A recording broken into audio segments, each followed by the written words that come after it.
Ribéry. What was good? Tell me about Ribéry. What's so good? His prime was amazing.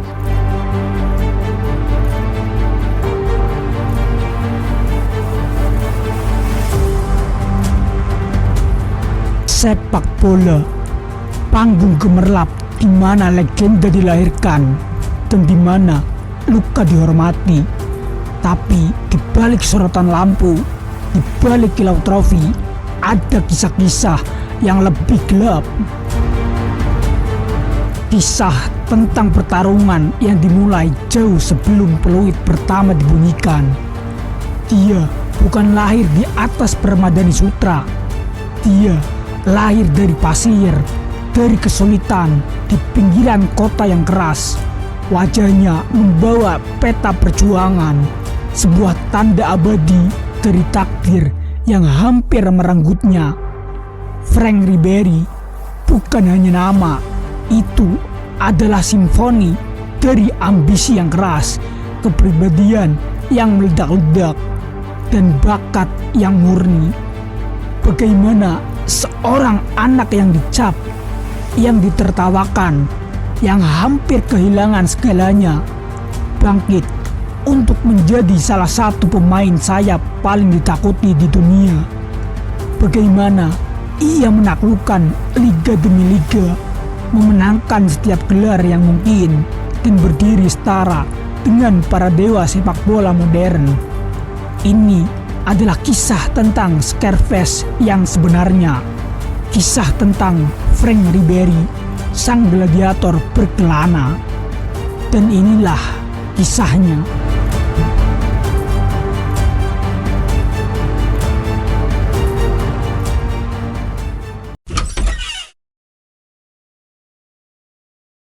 Lahir di Boulogne-sur-Mer pada tahun 1983, masa kecil Franck adalah perjuangan kelas pekerja yang umum. Namun, takdirnya berubah secara brutal pada usia 2 tahun. Sebuah kecelakaan mobil yang mengerikan, di mana ia terlempar melalui kaca depan, meninggalkan bekas luka yang mengukir takdirnya. 20 jahitan, sebuah tanda permanen yang akan mendefinisikan hidupnya. Bekas luka ini bukan hanya fisik, itu adalah stigma. Di sekolah, ia diejek, dipanggil Quasimodo atau Scarface. Pour ça, C'est-à-dire? il critique des gens. Regarde la face qu'il a. Regarde la tête. C'est quoi cette cicatrice? Il est moche. Tekanan ini bisa menghancurkan seorang anak, namun bagi Franck itu menjadi bahan bakar. C'est ça qui m'a donné en fait ce caractère, en fait, cette force aussi. Parce que quand t'es jeune, quand tu es marqué comme ça, c'est pas facile. Pelariannya sepak bola di jalanan, bakatnya mulai bersinar. Itu adalah tempat di mana kecepatan, kelincahan, dan semangatnya yang tak kenal takut lebih penting daripada penampilan. Ironisnya, sifat keras kepalanya di luar lapangan menghalangi jalannya di akademi. Di masa mudanya, ia sempat bergabung dengan Akademi Lille. Namun, ia dikeluarkan karena dianggap terlalu sulit diatur, terlalu strict. Ia tidak memenuhi standar disiplin akademi. Ini adalah pola yang akan terus muncul. Bakat yang tak terbantahkan, tetapi kepribadian yang konfrontatif. Ia terpaksa turun ke liga amatir, bermain untuk tim seperti US Boulogne dan Olympique Alès. Dari sana jalannya menanjak Stade Bries, lalu transfer mengejutkan ke Galatasaray di Turki pada tahun 2005.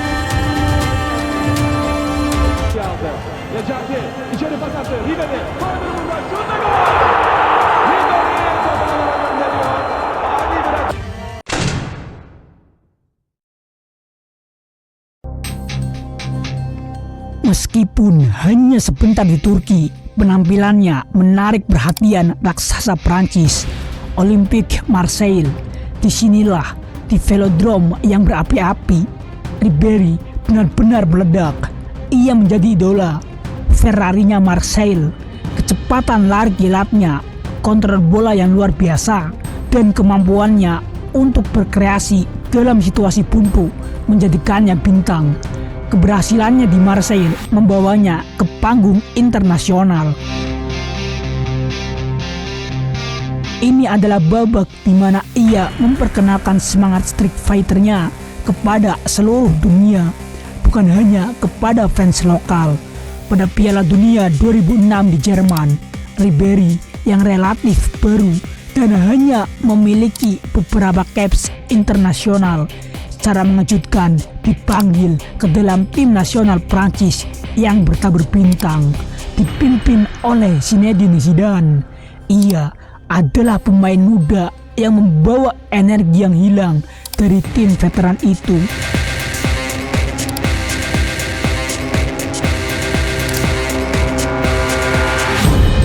Momen definitifnya datang di babak 16 besar melawan Spanyol. Prancis tertinggal, namun Ribéry dengan kecepatan eksplosifnya memanfaatkan kesalahan pertahanan, melewati kiper Iker Casillas dan mencetak gol pertamanya untuk Les Blues yang krusial. Gol penyama kedudukan itu memicu comeback yang luar biasa. Frank tiba. It's opened up this time. He's onside here. Big chance for Ribéry, but Johnny equalised. Dia memiliki sesuatu yang berbeda, sebuah energi yang kami butuhkan. Dia tidak takut pada siapapun. Dia akan menjadi pemain besar. Ribéry menjadi bagian tak terpisahkan dari tim yang secara tak terduga mencapai final. Dunia kini tahu namanya. Klub-klub terbesar Eropa berebut tanda tangannya. Real Madrid, Manchester United, Arsenal. Tapi pada tahun 2007, ia memilih jalur yang tidak terduga. Memilih untuk bergabung dengan raksasa Jerman yang sedang terseok-seok, Bayern Munich. Sebuah transfer dengan biaya 25 juta euro memecahkan rekor klub saat itu.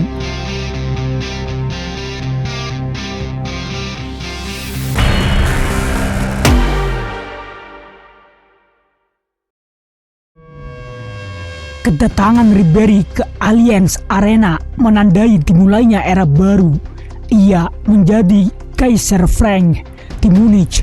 Ia menemukan rumah dan yang lebih penting, ketenangan. Di sana, ia memeluk Islam dan menemukan stabilitas pribadi. Hal ini tercermin di lapangan. Keputusan Ribéry untuk memeluk Islam pada tahun 2002 dan secara resmi mengumumkan namanya menjadi Bilal Yusuf Muhammad di Turki menunjukkan sisi spiritualnya. Ia sering melakukan sholat sebelum pertandingan.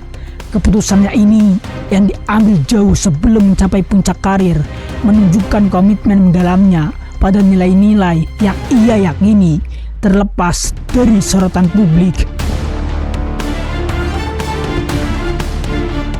Pada tahun 2009, pasangan itu tiba. Arjen Robben, kedatangan pemain sayap Belanda ini membentuk duet yang akan menjadi legenda. Ribéry. Di satu sisi, kecerdasan kaki kiri yang menusuk dan kecepatan Robben.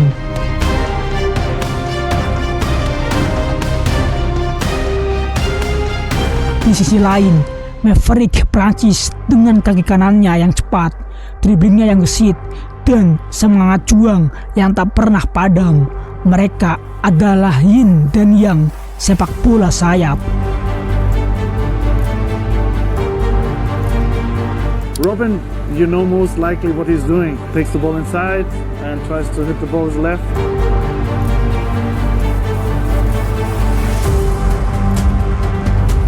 Ribéry, he's so intelligent and so smart, and you don't know if he goes left or right with speed. And for me, he was a great player, and very difficult to play against in training.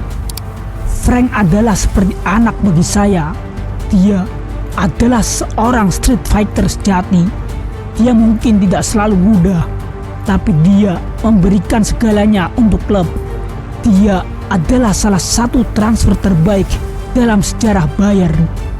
Ribéry memiliki hubungan yang emosional dengan klub. Ia adalah pemain yang suka bersenang-senang, dikenal karena kejahilan dan tingkah lakunya yang eksentrik di ruang gantri.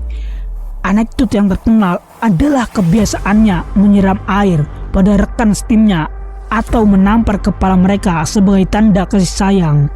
Semuanya dilakukan dengan senyum lebar yang kontras dengan persona street fighter-nya di lapangan. Ia adalah perekat emosional tim. Und es ist wichtig, auch wenn ich bin auf dem Platz, ich bin so wie ein Kind, verstehst du, ich bin so glücklich und ich will immer spielen und auch das ist wichtig, auch ich habe eine gute Relation mit Trainer, mit seinem ganzen Staff und das ist positiv für mich. Musim 2012-2013 adalah mahakarya karir Ribéry. Itu bukan sekedar musim yang baik, itu adalah musim yang sempurna. Di bawah arahan Jupp Heynckes, Bayern Munich bertransformasi menjadi mesin yang tak terhentikan. Sebuah simfoni kemenangan yang brutal namun indah. Mereka mendominasi Bundesliga dengan selisih 25 poin yang memecahkan rekor. Sesuatu yang belum pernah terjadi sebelumnya dalam sejarah Liga. Ribéry adalah jantung dan jiwa dari serangan tim itu. Kontribusinya adalah konstan, tak kenal lelah, dan menentukan. Ia mencatatkan 10 gol dan 15 assist hanya di Bundesliga. Tetapi angka-angka ini tidak menceritakan keseluruhan cerita. Peran Ribéry jauh lebih besar dari statistik. Ia adalah kreator utama, pemain yang menarik bek lawan ke arahnya, membuka ruang bagi Robben, Müller, dan Mandzukic. Puncak dari dominasi domestik ini adalah Liga Champions UEFA. Perjalanan Bayern adalah pembalasan dendam setelah kekalahan tragis final Dahoang setahun sebelumnya. Di babak knockout, mereka menghancurkan Juventus dan kemudian dalam performa yang paling dominan melumat Barcelona 7-0 secara agregat di semifinal. Ribéry yang bermain dengan kecepatan dan intensitas tanpa batas berada di inti setiap serangan. Pada final Liga Champions di Wembley melawan rival domestik Borussia Dortmund, ketegangan memuncak.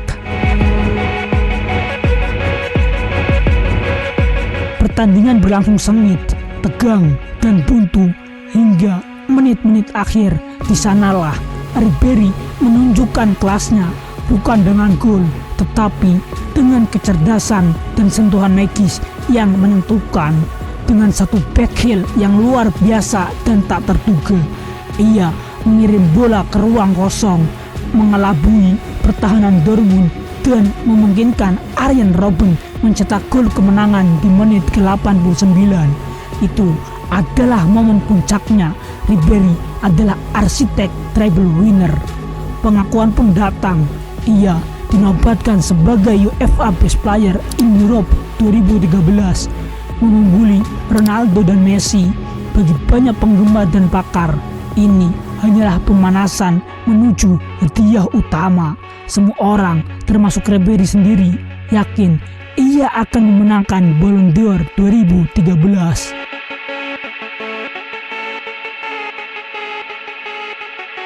Bien sûr, je suis confiant. J'y crois énormément pour remporter ce Ballon d'Or. Comme j'ai assez répété, je pense que l'année 2013 ça a été ma plus belle année. Ça a été une année extraordinaire. J'ai la chance de tout gagner. J'ai gagné des trophées avec toute l'équipe, mais aussi des trophées aussi individuellement. Frank telah memenangkan segalanya. Dia adalah yang terbaik di Eropa. Tidak ada pemain lain yang pantas mendapatkan Ballon d'Or tahun ini selain dia. Jika dia tidak memenangkannya, itu adalah ketidakadilan yang luar biasa. Ribery telah memenuhi semua kriteria. Ia memenangkan treble. Ia adalah pemain terbaik di klub terbaik dunia, dan ia mengungguli para pesaingnya dalam hal koleksi trofi tim. Namun, ketika hasilnya diumumkan, ia harus puas berada di posisi ketiga di belakang Lionel Messi dan pemenang Cristiano Ronaldo. Cristiano Ronaldo. Reaksi Ribery tidak hanya kecewa, itu adalah rasa pahit yang mendalam. Ia merasa dicuri, dikhianati oleh sistem yang menurutnya lebih menghargai pemasaran dan nama besar daripada prestasi kolektif dan kerja keras nyata di lapangan. Itu seperti mencuri dari saya. Saya memenangkan segalanya. Saya layak mendapatkannya. Rasanya pahit, lebih dari sekedar kekecewaan. Saya merasa ada ketidakadilan. Itu adalah harga yang harus dibayar karena tidak bermain untuk Real Madrid atau Barcelona. Saya tidak memiliki kampanye pemasaran sebesar mereka. Perasaan ini tidak hilang. Itu adalah beban emosional yang dibawa Ribery selama sisa karirnya. Ia merasa usahanya untuk mencapai puncak tertinggi sepak bola dari seorang anak dengan bekas luka yang diejek hingga memenangkan treble tidak dihargai oleh institusi sepak bola global. Momen ini membentuk sisa karirnya, mendorongnya untuk membuktikan diri berulang kali, namun juga meninggalkan luka psikologis yang abadi bahwa meskipun ia adalah Kaiser Frank di Munich, ia tidak pernah bisa sepenuhnya menaklukkan dunia. His prime was amazing. He never liked to score the goals. Huh? He never liked to score the goals. He liked more play pass. Yeah, he was so fast with the ball, dribbling. Frank Ribery was like one of the greatest players in the history.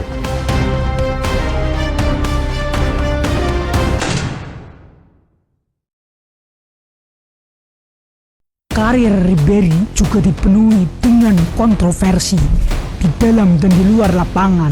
Sifatnya yang berapi-api seringkali membuatnya bermasalah. Kartu merah, pertengkaran dengan rekan setim. Namun, kontroversi terbesarnya yang merusak citranya di negara asalnya terjadi di timnas Prancis pada Piala Dunia 2010 di Afrika Selatan. Prancis yang dipimpin Raymond Domenech mengalami kampanye yang bencana. Ribery sebagai salah satu pemimpin senior berada di pusat badai ketika Nicolas Anelka dikeluarkan dari tim karena menghina pelatih. Para pemain melakukan aksi mogok latihan sebagai bentuk protes, sebuah insiden yang dikenal sebagai skandal Kenisna. Ribery secara vokal mendukung tindakan mogok tersebut. Momen tersebut menghancurkan hubungan antara tim nasional dan publik Prancis. Les Bleus pulang dengan aib. Ribery dikenakan skorsing. Bagi sebagian besar warga Prancis, ia tidak lagi dikenang sebagai pahlawan Piala Dunia 2006, melainkan sebagai simbol kegagalan dan ketidakdisiplinan tim 2010. Arriving home in disgrace, the French football team touched down at a military airport just outside of Paris. They were once welcomed as heroes, now as villains. Kenisna merenggut segalanya dari Ribery di Prancis. Ia tidak pernah benar-benar pulih dari persepsi publik tentang dirinya setelah insiden tersebut. Warisannya terbelah dua, legenda di Munich, figur kontroversial di Prancis.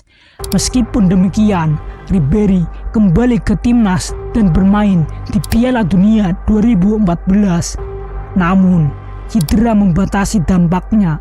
Setelah Piala Dunia 2014, ia secara efektif pensiun dari tugas internasional untuk fokus pada klub, yang lagi-lagi menimbulkan kritik dari federasi. Meskipun kontroversi sering mendominasi berita utama, statistik tidak pernah berbohong. Warisan Ribéry adalah sebuah monumen kejayaan yang kontras dengan kekacauan di timnas. Di level klub, karirnya di Bayern Munich sungguh legendaris.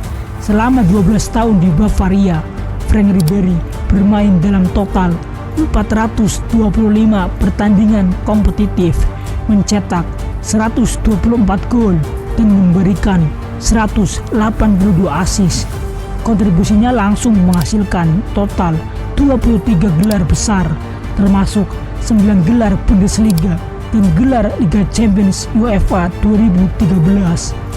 Sementara di panggung internasional bersama timnas Prancis, Ribéry mencatatkan 81 penampilan, mencetak 16 gol dan memberikan 25 assist.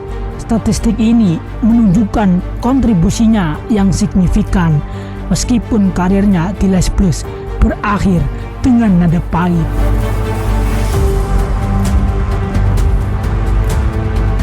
Prestasi individu juga menggarisbawahi posisinya di antara yang terbaik. UEFA Best Player in Europe 2013, French Player of the Year 2007, 2008, 2013, 2 kali masuk dalam UEFA Team of the Year 2008, 2013, dinobatkan dalam FIFA World 11 2013. Angka-angka dan penghargaan ini membuktikan bahwa Ribéry adalah seorang maestro sejati, seorang pemain yang terlepas dari sifatnya yang maverick, memberikan kinerja dan gelar yang tak tertandingi. Ja, das ist ein wichtiger Schlüsselspieler für uns. Nehmen Sie Messi bei Barcelona raus, nehmen Sie Ronaldo bei Real Madrid raus oder andere gute Spieler, Rooney bei Manchester United oder so. Das ist nun mal eben so. Jede gute Mannschaft, große Mannschaft hat Schlüsselspieler, von denen sie natürlich auch abhängig ist. Und unser Spiel, ohne Frage, ist auch ein Stück abhängig von Frank Ribéry. Setelah 12 tahun yang gemilang di Bayern Munich, di mana ia memenangkan 9 gelar Bundesliga dan 23 trofi besar lainnya, Ribéry mengucapkan selamat tinggal. Kepergiannya bersama Robben menandai akhir dari era paling sukses dalam sejarah modern klub. Was ich kann sagen, schwer. Dankeschön für alles. War eine richtig tolle Zeit zusammen. 12 Jahre zusammen. War unglaublich.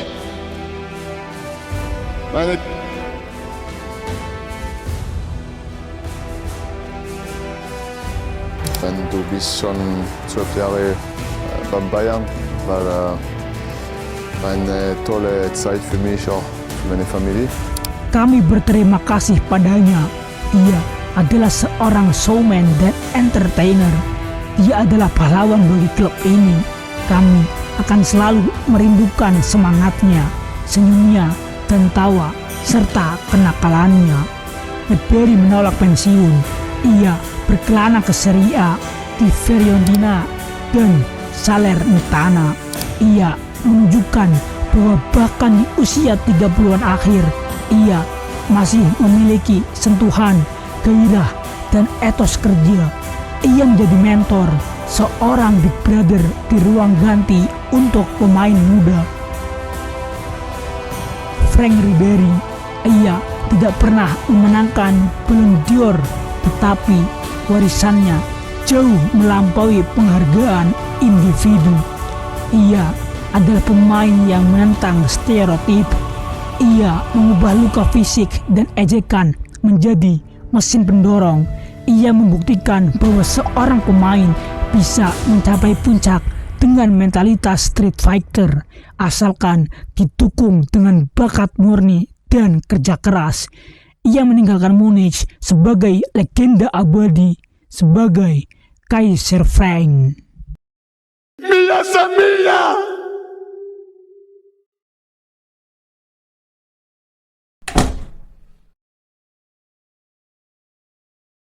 Kisah Frank Ribéry adalah kisah klasik tentang penebusan, bukan penebusan dosa, melainkan penebusan diri dari prasangka dan kepedihan masa lalu. Bekas luka di wajahnya akan selalu menjadi pengingat tentang permulaannya yang brutal, tetapi kakinya akan selalu dikenang karena keindahan dan kecepatan yang dibawanya ke lapangan. Pada akhirnya, gelar, trofi, dan penghargaan mungkin akan memudar, namun semangat, gairah, dan jejak langkah sang gladiator berkelana ini akan tetap terukir dalam sejarah sepak bola.